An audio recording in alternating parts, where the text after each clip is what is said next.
open to clients. And so I love the fact that you are doing this. Just to give you a little insight, I worked as a high level executive working in politics and in government. I was recruited out of 300 people to go clear across the country to run a company and run an organization. And shortly thereafter, the board of directors changed. When the Mm. board of directors changed, they wanted their own person running the company, not someone who looked like me. And so I got fired, but that's, executives get fired all the time. We're not in a union. It's just par for the course. But the thing that was really significant was that they publicly fired me. They put my picture on the cover of the newspaper, and across my face it said fired. And I was devastated. Yeah. Like, I was stuck. And then during that same time, while I was stuck, my mom passed away, Oh, and I was even more stuck. And so it took me 3 years of just being in the valley of indecision and just not knowing what to do before I started to get up again. And that was where I found this thing that you're talking about today called coaching. And coaching was very helpful to me, but I had not heard of it before. mm. During that time, I was able to find these 10 secrets that helped me to begin to get back up. I wrote a book. It's called 10 Secrets to Overcoming Fear, Living a Courageous Life. That book became a bestseller. And then from there, I started a business, started doing this show, finding other people who have been through challenge and situations, and yet they've overcome it and launched businesses such as yourself, and now are successful and can come on the other side and talk to some of those of us who are looking to get to where you are today and move in that journey. So I believe in coaching. I believe in what you're doing as an executive running organizations. It's crazy. I'm almost embarrassed to say it, but I think I was just so focused on my work and on what I was doing that I was not focused on coaching. And so I think there are a lot of companies, organizations, people who are linked in now that may need coaching and may need the services that you supply, but they're not privy to it. So just to give you another example, I was in a networking meeting, and there was a lady that got up and she said, "Oh, I'm a coach." And she had been a part of this networking group for years. She was doing a presentation, and one of the executives said to her, he said, "I've been in this organization with you for years, but I did not know what you do." Yeah, you Have got you to talk got about it. You got to right? educate people. Right. Right, Right. right. Right. Doctor, teacher, we fix lawns. We're landscapers. We coaches. Although we're getting out there more and more, it's important for you to kind of educate those of us who are listening and really drill down what it is that you can do to help us. So Sure. again, Yeah. Kirsten, I'm a business owner, I'm an entrepreneur, I'm looking to grow my business. How can you, in terms of the nuts and bolts, help me to grow if I'm not privy to really what you do? So, a couple of things. Again, on the education piece, Sure. a lot assign coach to be, and that can be kind of like a big umbrella. And so there's lots of things that looks like a coach under that Yes. coach umbrella. And when you are in the coaching world, there's actually some distinctions that we make. So there's coaching, there's mentoring, and there is consulting. And so So what do that's why you I do? try to make that distinction for myself when I'm talking to potential clients, because business clients might need a little of everything. Yes. And so understanding the nuance between those is kind of important. So where's And your sweet spot? Where are you really endeavoring to bring the joy out and the boldness? Because your company is Shine Boldly. So where right. exactly are you endeavoring to help us to shine? Right. So where I endeavor to help you to shine is connect to your values, and that's where the coaching piece comes in, is really connect to your values and what is going to make you thrive in your business and in your life. And when you understand how to first of all understand your values, and I would also call them values and overriding concepts, because sometimes it's a phrase, what have you.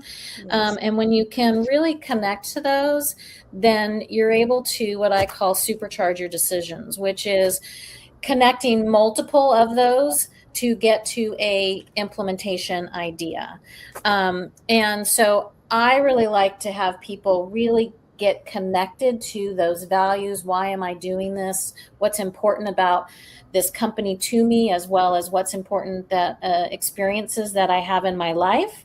And then you can work on designing those aspects for you to have those experiences show up in your organization and life, what have you.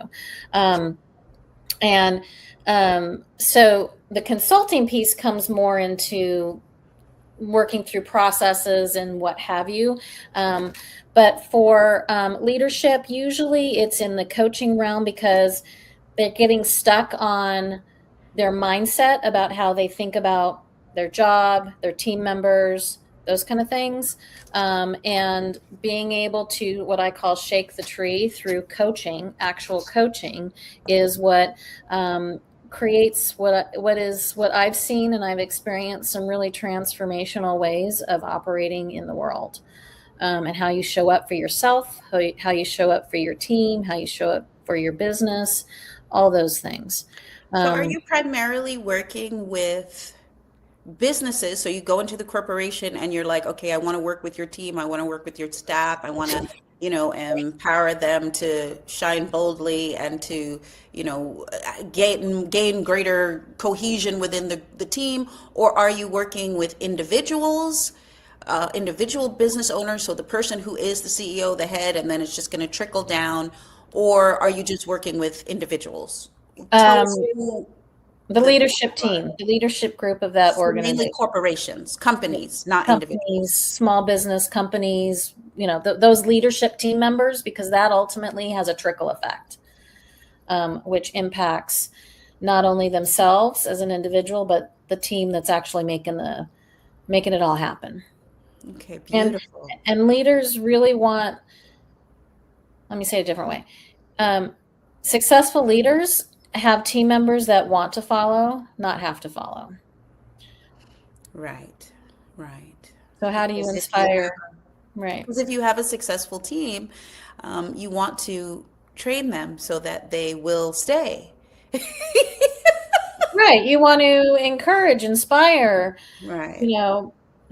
Embrace them so that they will want to stay, and they'll want to, Right. Not only do their job, but work for you and be a part of your team, and Right. and they're happy doing it as well. And it's the want, not the have. You want to get to the, I want to inspire and help and want these people, my team, to be there.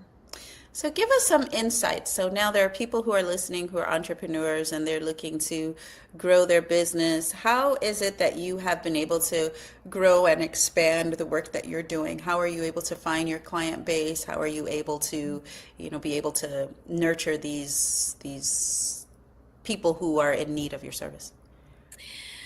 Well, for me, it's a very relationship business, and I would say all businesses have a level of relationship, and being able to be out there and show that you are there and you're not going away.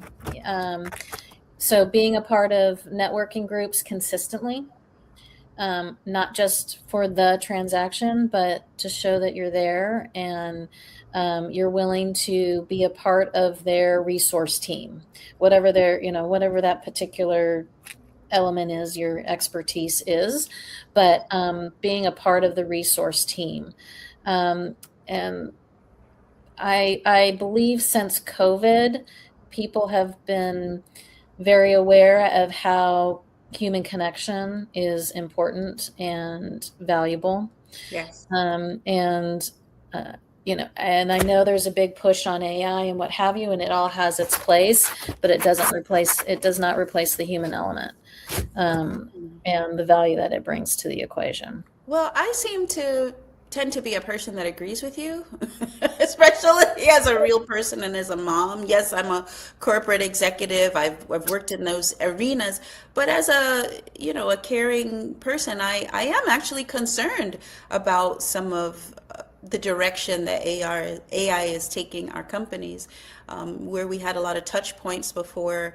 That's being reduced. Everything is email, technology. Like right now, we're doing this interview via technology. Back in the day, it would have been where we sit on a couch together and really feel each other's, sense and really have a really a better interview, to be honest. So I don't know if you're aware, but did start this show in New York, and it's actually a television show that we started.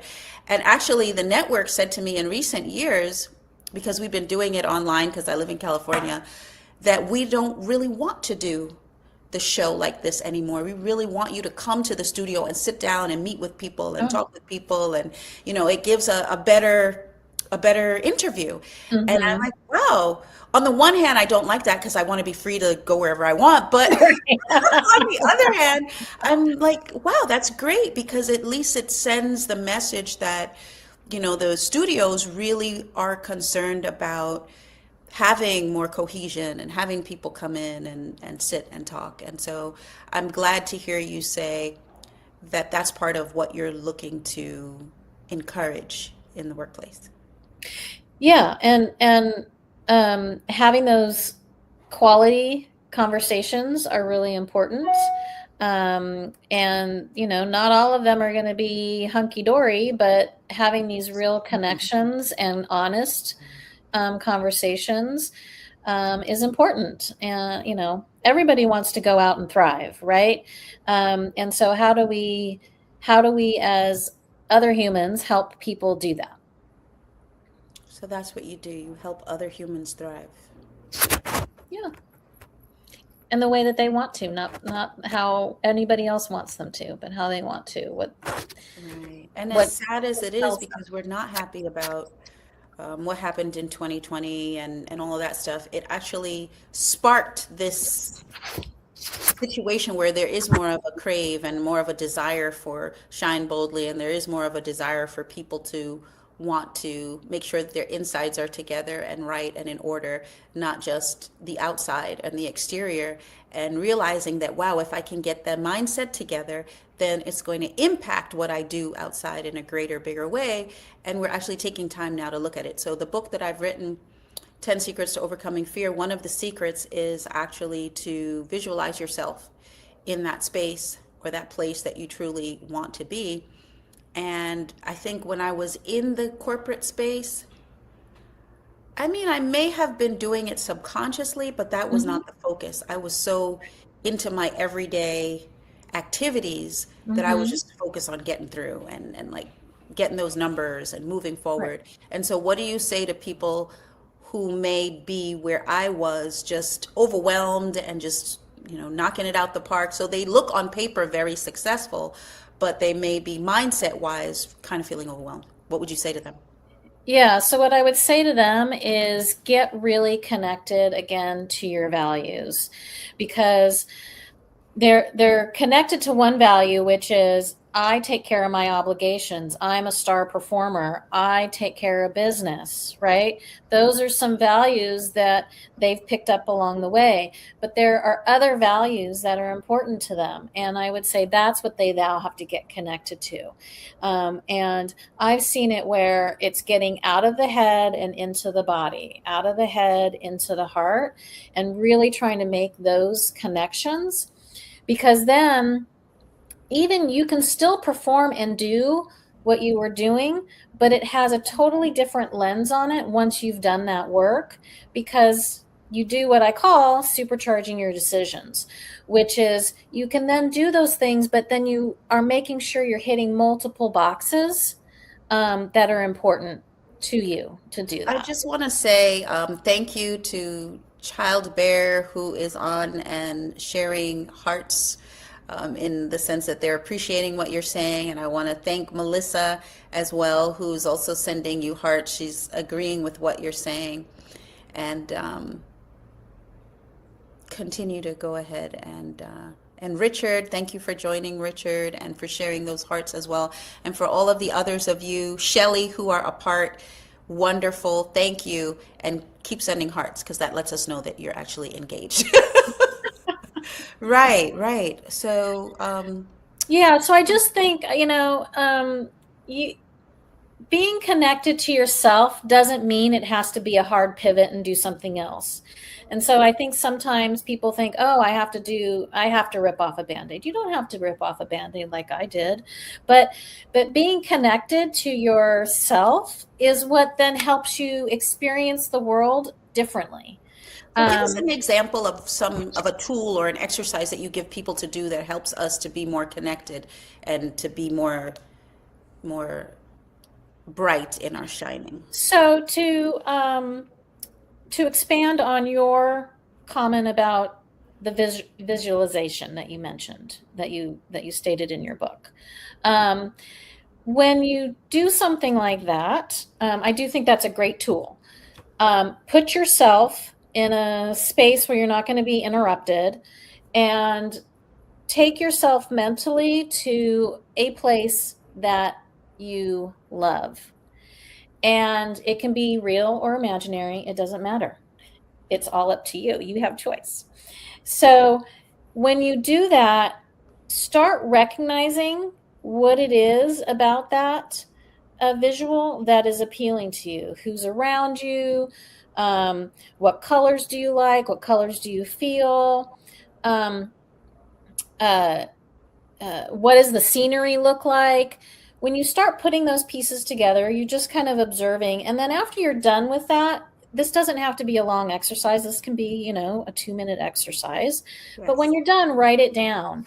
And then once you've written it down, then you can kind of see some patterns of, well, what is it? So ask yourself some questions. What is it about that, whatever that is on your piece of paper, that's important to me? Why did I think that way? How did that make me feel in my body? And when you start going through exercises like that, and I do encourage actually writing it down, but some people might prefer to, do a phone message, on their phone, recorded or what have you, whatever really works for you. But what you're trying to do is you're trying to understand these pieces about yourself that are meaningful to you, so that you can then notice it in real time. It's about the feeling that you get, so that when things are happening in real time, you can go, oh, okay, that was great. So for example, you connect to that feeling, and then when you're having a conversation with somebody and you start to have that feeling again, you go, oh, this is special to me. This is a great connection for me. Or, oh, wow, I was taking a walk in the woods, and wow, I started getting that feeling again. Wow, I'm feeling really connected now. Little things like that can really help you then in the moment appreciate that experience that you're having. So, putting it in the workplace, then you would be, well, maybe I need to have different conversations with my team so that I can bring some of that energy into that conversation. And when I've done that, I've absolutely noticed a change in the dynamics of the conversation, the exchange. And it has made me much more appreciative of that particular experience in that moment in time. What kind of experiences or background do you have to prepare you to do this kind of work that you're doing now, Kirsten? So I've been dissecting my life for a very long time. So I have some just general tools that I've put in my own toolbox. But then also I've done training through CTI, Coactive training. And for me personally, I thought that was great because it really talks about, which I truly believe, which is individuals are truly whole and resourceful, and they just need help getting those blinders off. And they have powers of choice. They have their leader, they call it, leader within.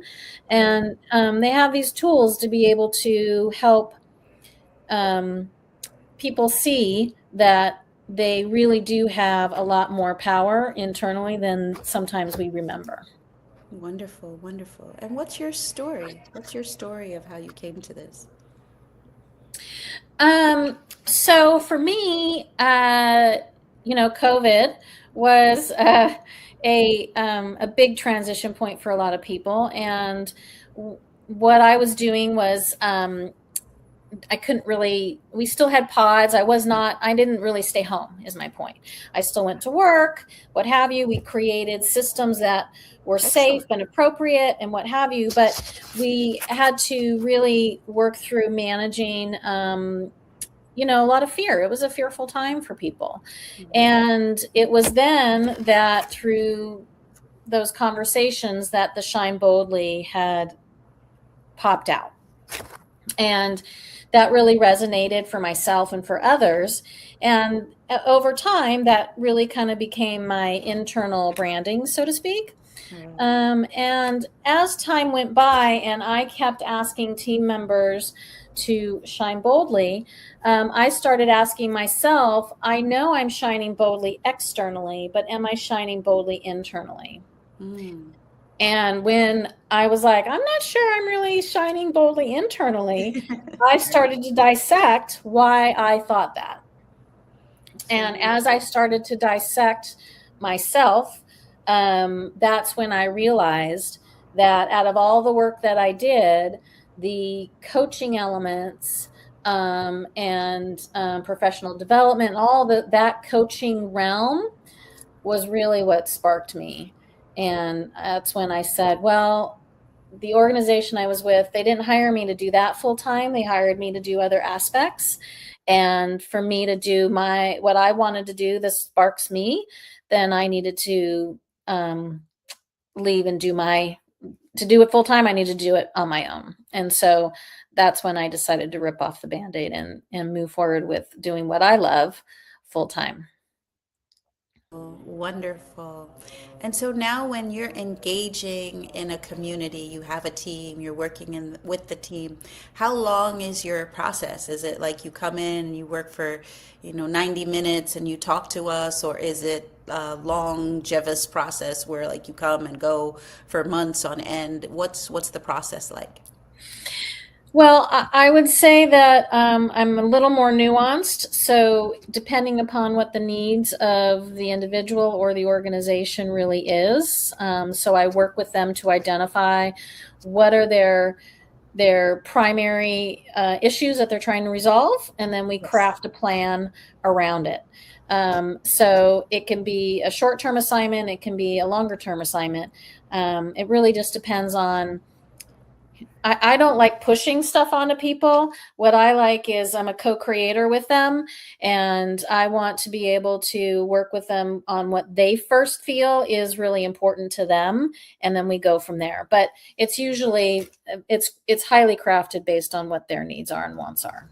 Wonderful, wonderful. We have like about 5 minutes left in the interview, and I'm curious to know what is it that makes you stand out, Kirsten? So I met you at a networking event, and I think you're amazing. I just think that, the sun rises and sets. You're so ebullient and kind. And so when you're sharing your business with others and you want people to come to the table, what is something that you know is one of your particular key sales points as opposed to, working with many of the other sort of coaching programs that are out there? What's your particular niche area or your area that really draws people in? Well, I guess the first thing I would say is the customization. Some of the other coaching programs that I've seen, it's like you're buying into a full program, you run through the program. It's kind of like you tap into that program and you tap out. Um, and I'd prefer a much more customized process. I want people to feel good about the engagement. I don't want them to feel pressured. I want them to feel good, inspired. Um, I create a very open, authentic, and confidential conversation so that they can show up as their whole self, not a performative self. Um, and I think that's one thing that's particularly unique.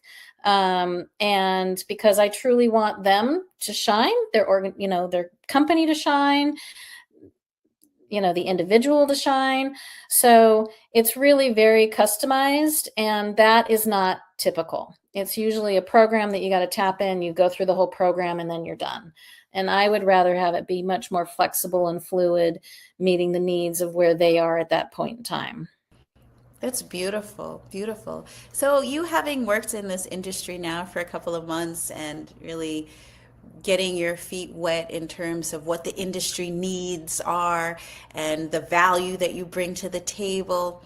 I'm curious for you to share with us any stories that you might have about people that you've worked with, or how you've seen the work that you do help people to go from soup to nuts, or to go from not being clear and not being shining boldly to then shining boldly. Are there any like really key stories that you'd like to tell us in the last 5 minutes before we click off? Well, so one experience was someone I was working with had a block and knew they needed to get this task done, and just was really like, I'm always welcome, to hearing other people's feedback, but I'm just not being able to move forward. So, what is your feedback, Kirsten? And as we talked through the coaching session, the the hurdle was discovered, Wow. and then the individual was able to say, "Oh, is that really a hurdle? Is that a true hurdle, or is that something I just put there because I needed to put it there?" And through the remaining of the time, they then decided, well, I actually think I can now pick that hurdle up and move it over to the side, and now I can walk through it. And I've had several of those types of conversations, which is what I would say is probably more typical about the mindset. Is we get in a hamster wheel, and it's hard to get off the hamster wheel. And so being able to get off the hamster wheel in your head and actually look at the landscape that you've created in your brain about, well, what do I need to do to move forward? And talking it through with a coach like me can be very eye-opening. It can be transformative. Can you tell And us what the block was? What was the block that she was experiencing? I can't really talk about the specifics because those are confidential conversations, but it's anybody that's working could come up with a task that was like, I know I got to get this done, but boy, it is just, I'm hitting a wall every time I go to it.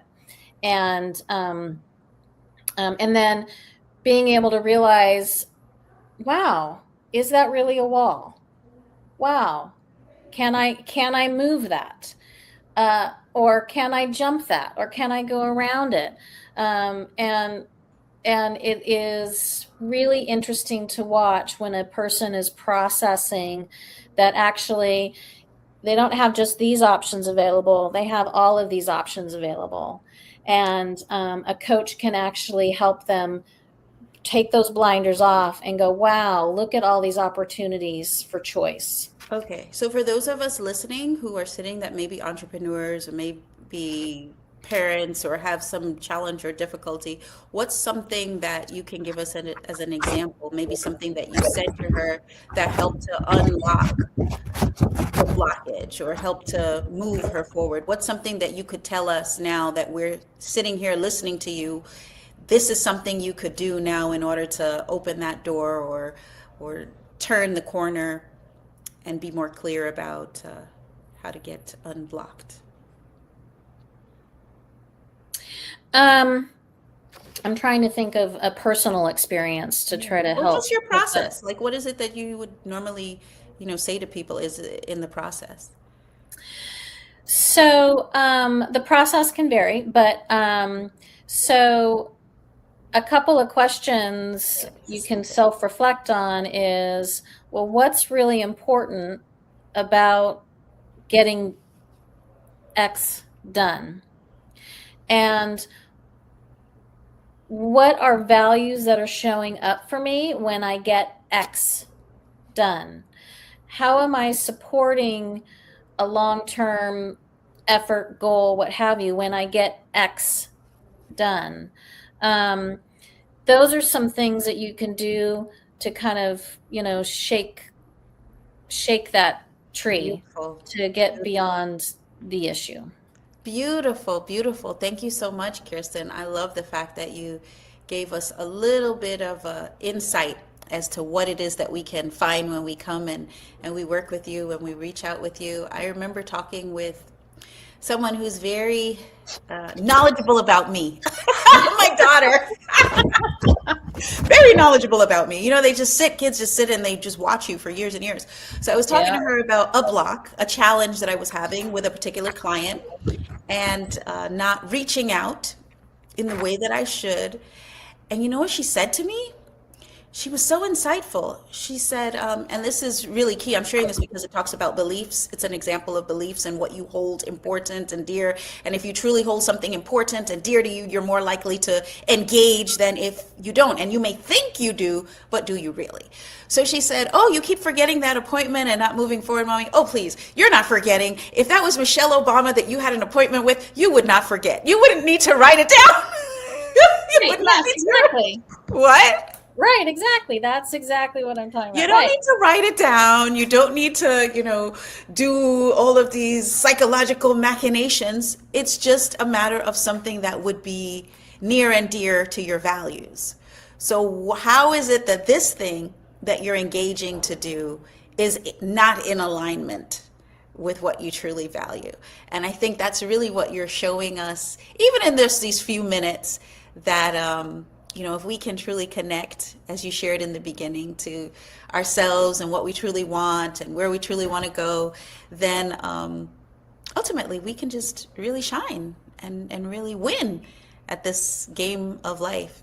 So this is the last few minutes. I just want you to be able to share with our listeners how they can get in touch with you, so that as people are listening and they feel touch moved and inspired by what you've shared today, they can reach out. And also if there's anything that you want to share that maybe we didn't touch on today, I'd love for you to go ahead and do that. Sure.